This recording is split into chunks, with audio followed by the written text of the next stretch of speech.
After a bobcat cub begged for fish in a remote spot in Montana, a fisherman named Nathan decided to follow it and uncover the secret it seemed to be guarding.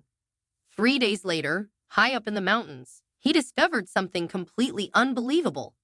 It took Nathan just 15 minutes to land the fish, and as he waded back to the riverbank, he noticed the bobcat cub that had been lingering near him all morning. It was edging uncomfortably close now, its eyes fixated on the trout Nathan had caught. The cub concerned him. Its mother might be nearby, which could mean trouble. Mother bobcats were notoriously protective and wouldn't tolerate a human presence if they felt their cubs were threatened. Nathan fiddled with the hook for a few seconds, removed it from the trout's mouth, and looked around for the cub again. It startled him to see it only a few feet away, its neck stretched out, nose sniffing eagerly in the direction of the fish. On impulse, Nathan tossed the trout a few yards away. The cub dashed after it, snatched it up, and made a beeline for the woods.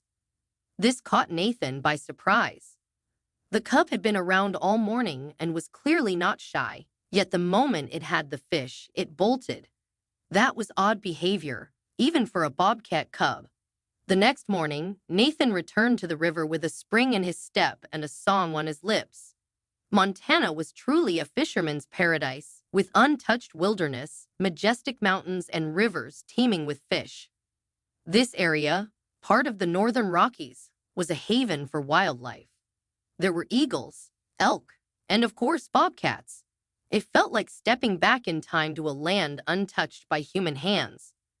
Reaching the river, Nathan sat down on a rock to soak in the beauty around him.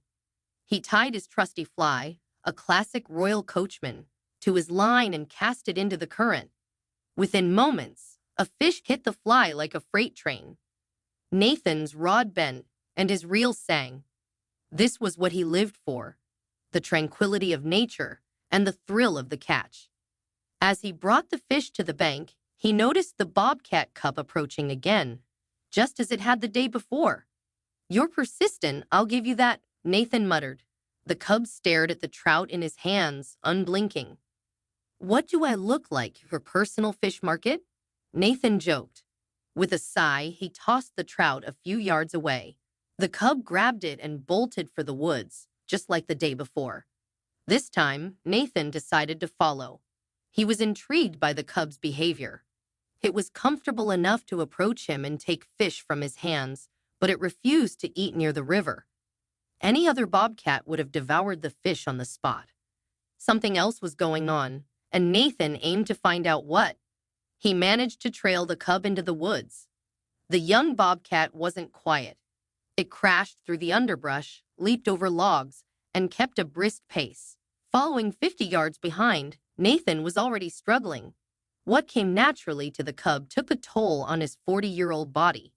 After nearly an hour, he gave up, realizing he wasn't dressed for the chase. His fishing waders and boots weren't suited for navigating dense woods. Tomorrow, he decided he'd come prepared. Before dawn the next day, Nathan was back at the river. He wore hiking boots and lightweight gear under his fishing vest. He caught his first trout quickly and set it aside for the cub. By mid-morning, he began to wonder if the bobcat would return, but just as he sat down to eat, he spotted it. The cub emerged from the woods, looking a bit disheveled, with its fur tangled in twigs and small vines. Nathan's plan moved into action. He slipped off his waders and vest, pulled on his hiking boots, and held the trout out to the cub. The young bobcat approached cautiously, favoring one hind leg. It took the fish and waddled off toward the trees, moving much slower than before. Nathan followed, staying a respectful distance behind. This time, the pace was easier. The cub's slow, methodical movements allowed Nathan to keep up. The underbrush grew thicker as they ascended into the mountains. Nathan struggled to push through, while the cub slipped effortlessly beneath the tangled vegetation. Eventually, they reached a rocky plateau with a stunning view of the valley below. The bobcat disappeared onto a narrow wildlife trail. Nathan hurried to follow, determined not to lose sight of it. The trail led to a large overhanging rock. Beneath it, an entrance to a cave was hidden by dense vegetation. The cub squeezed through a small opening and disappeared. Nathan hesitated. If this was the cub's den, there was no telling what might be inside. A mother bobcat could be lurking, and that would spell danger. But Nathan's curiosity won out. He dropped to his hands and knees and peered into the opening. It was too dark to see much, so he pulled out a flashlight and shone it into the cave. The beam illuminated the back of the cave where he saw movement. Slowly, he crawled inside. The cave ceiling was high enough for him to stand once he was through the narrow entrance. As he moved closer, the scene came into focus. The cub wasn't alone. 2 other bobcat cubs were huddled in the corner, eyeing him warily. All 3 looked healthy, with shiny coats and bright eyes. Nathan's heart swelled with understanding. The cub he had been feeding wasn't begging for itself. It had 2 siblings to care for. In all likelihood, their mother had fallen victim to a predator or an accident, leaving the young bobcats to fend for themselves. The first cub had taken on the role of provider, bringing food back to its siblings. Nathan backed away slowly, not wanting to disturb the fragile balance of their survival. Back at the river, Nathan sat down to process what he had witnessed. These cubs didn't need his help. They were resourceful and capable of surviving on their own. Still, he decided to keep bringing fish for the cub that had sought him out. He admired its determination and the bond it shared with its siblings.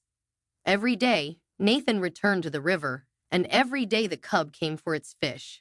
He watched it grow stronger, its movements more confident as it carried out its self-appointed role. Nathan never ventured back to the cave. Some secrets, he realized, were better left undisturbed. Instead, he found joy in knowing he had been a small part of their story, a silent witness to the resilience of life in the wild. Nathan's encounters with the cub reminded him of the unseen dramas that played out in the wilderness. Each day held new mysteries, small miracles of survival and connection that unfolded far from human eyes. He never stopped marveling at the courage of the young bobcat and its determination to protect its family. For Nathan, the river became more than a place to fish. It was a gateway to a world of wonder, where the untamed beauty of nature revealed its secrets to those who cared to look. Over time, Nathan found himself narrating the story to others who shared his love for the outdoors. His encounters with the bobcat cub became a legend of resilience and survival, inspiring conversations around campfires and among fishing enthusiasts. Each retelling brought back the vivid memories of the cub's courage and determination, and he often found himself reflecting on the lessons nature had taught him. Though Nathan never tried to seek out the cubs again, his regular trips to the river ensured he would always be reminded of the bond they had forged. Sometimes, he paused by the old trails, wondering how the cubs had fared as they grew older. Had they become strong, independent hunters? Did they still roam these forests, carrying forward the resilience their sibling had shown in caring for them? These thoughts lingered in his mind, making each visit to the river feel like reconnecting with an old friend. Days turned to years, but the memory of those moments remained as a testament to the strength and beauty of the wild. For Nathan, they were a constant reminder that even in solitude, there is connection, an unspoken dialogue between man and nature that transcends time. These connections, he realized, were why he returned to the wild again and again, seeking the unexpected and finding meaning in the smallest of encounters. If you enjoyed this story and want to hear more about the untold tales of the wilderness, subscribe to our channel and join our community of nature enthusiasts. Together, we can explore the mysteries of the wild, one story at a time.